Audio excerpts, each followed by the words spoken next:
United States history before 1877 is important to me today because it has prepared the way for women to lead apart from their roles in the house. We started the year by learning about American Indian tribes. In this, we saw that women's role in an American Indian tribe was revered and respected. They were often the head of councils, and men came to them for advice. An example of a woman in power was the Lady of Cafetachequi. When she interacted with DeSoto, we saw how she demanded respect with her ability to clearly yet dominantly communicate with a European man. Nancy Worden was another American woman who carried respect. After leading her tribe to victory after the death of her husband, she was highly respected and named the Beloved Women. These women shaped the belief that women could be leaders if given the ability. Another way women led was in the early colonial days, where women led in political beliefs. This was seen in the article of Women in Print that we read earlier in the year. It talked about one famous women's newspaper whose motto was "Open to all parties but influenced by none." Another example is with the Edison ladies signing the petition to abstain from drinking British tea to make a political statement. This was major because women were seen as not to have political beliefs because they were their husbands' tag-alongs, and they most of the time had their husbands' beliefs. So these women stepped apart from their husbands, stepped apart from that man-dominated society, and made their own statement.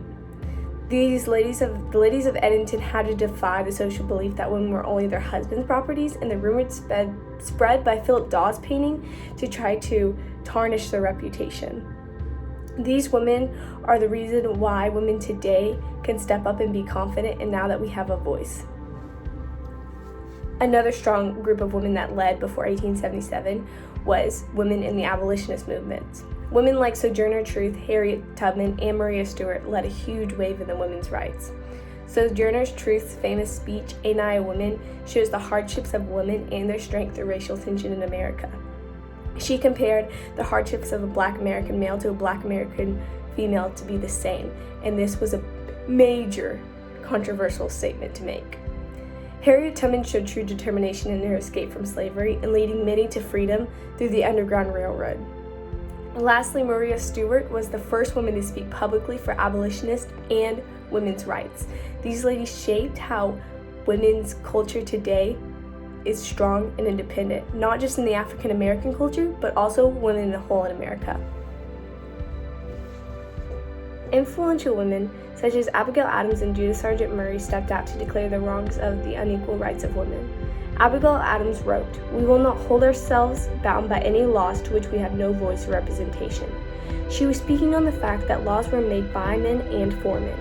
She rejected the idea that women were only their husbands and that they could not have any individual beliefs or thoughts apart from them. Judith Sargent Murray bravely debated the natural mental incapability of women compared to men in her essay written in the Massachusetts Magazine. Both women spoke out against the unfair advantages women had to conform based on males' opinions.